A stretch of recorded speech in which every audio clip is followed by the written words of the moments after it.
Even though farmers south of New England did succeed in bringing some crops to maturity, maize and other grain prices rose dramatically. Those areas suffering local crop failures had to deal with the lack of roads in the early 19th century, which prevented easy importation of bulky foodstuffs.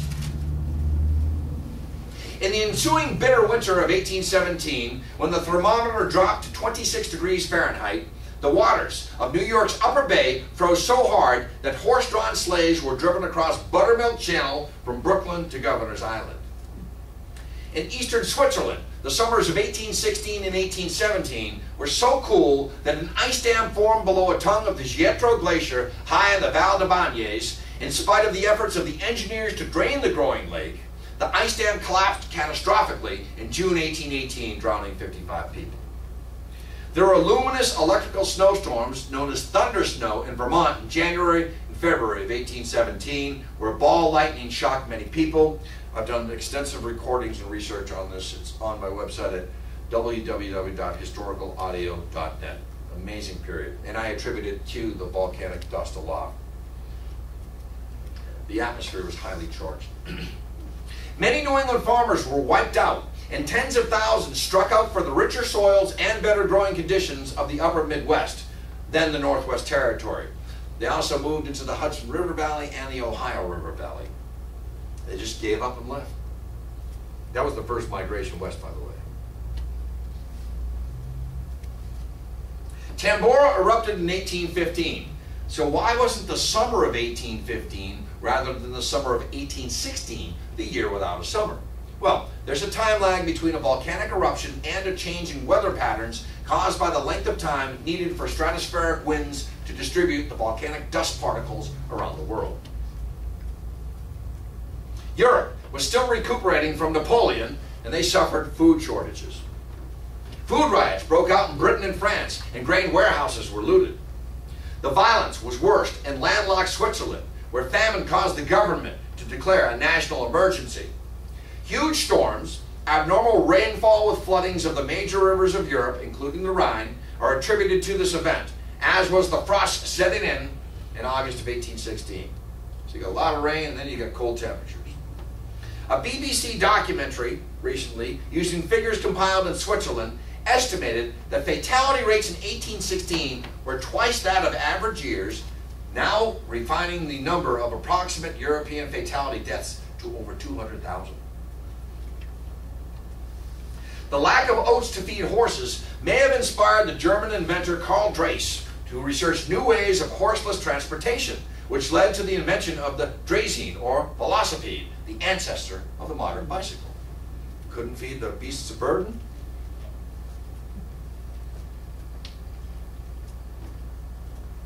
High levels of ash in the atmosphere led to unusually spectacular sunsets during this period, a feature celebrated in the paintings of J.M.W. Turner.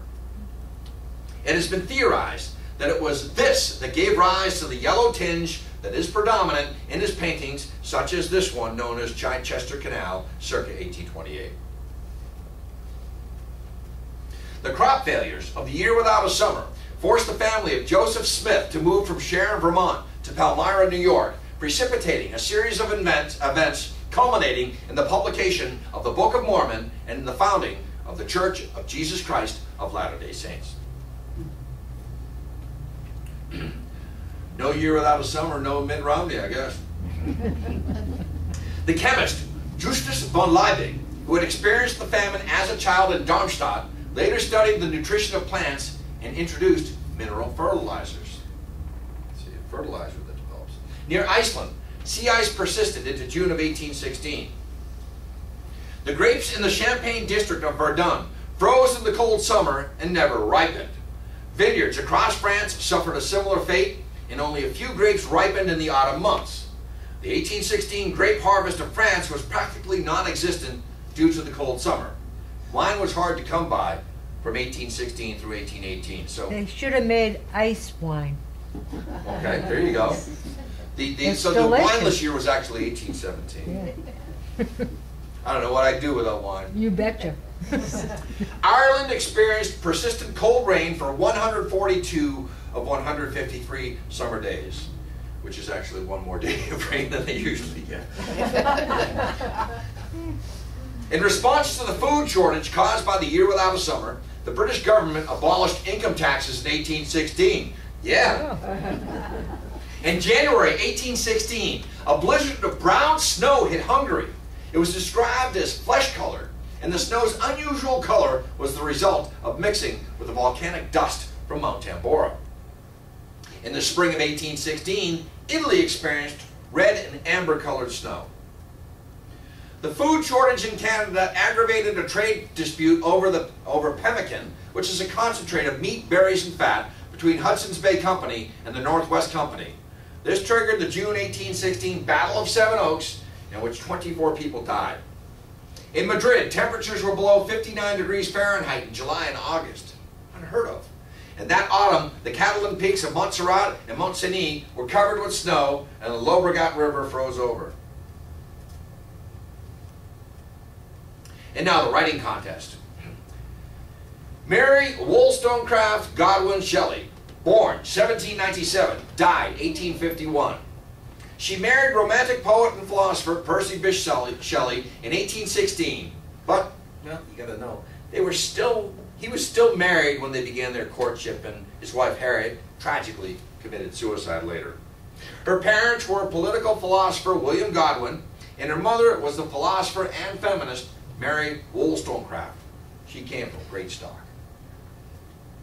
In 1816, the couple, they hadn't married yet, spent a summer with Lord Byron, author John William Polidori, and Claire Clairmont at Villa Diodati in the village of Coligny on Lake Geneva in Switzerland. Percy Shelley rented Maison Chapuis nearby. Well, they arrived on May 14th, 1816, and Mary called herself Mrs. Shelley. Lord Byron joined them on the 25th of May. Well, they passed the time writing, boating, and talking late into the night. Well, it proved a wet, ungenial summer, according to Mary, and incessant rain often confined us for days to the house. Amongst the subjects, the conversation turned to the experiments of the 18th century natural philosopher and poet Erasmus Darwin, who was said to have animated dead matter, and to the feasibility of returning a corpse or assembled body parts to life. Sitting around a log fire at Byron's villa, the company also amused themselves by reading German ghost stories, prompting Byron to suggest that they each write their own supernatural tale. Shortly afterwards, in a waking dream, Mary Godwin conceived the idea for Frankenstein. I saw the pale student of unhallowed arts kneeling beside the thing he had put together.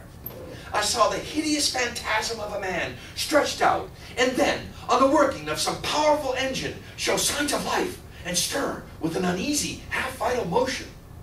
Frightful must it be, for supremely frightful would be the effect of any human endeavor to mock the stupendous mechanism of the creator of the world. She began writing what she assumed would be a short story. With Percy Shelley's encouragement, she expanded this tale into her first novel, known as Frankenstein, or The Modern Prometheus, and it was published in 1818. She later described that summer in Switzerland as the moment when I first stepped out from childhood into life.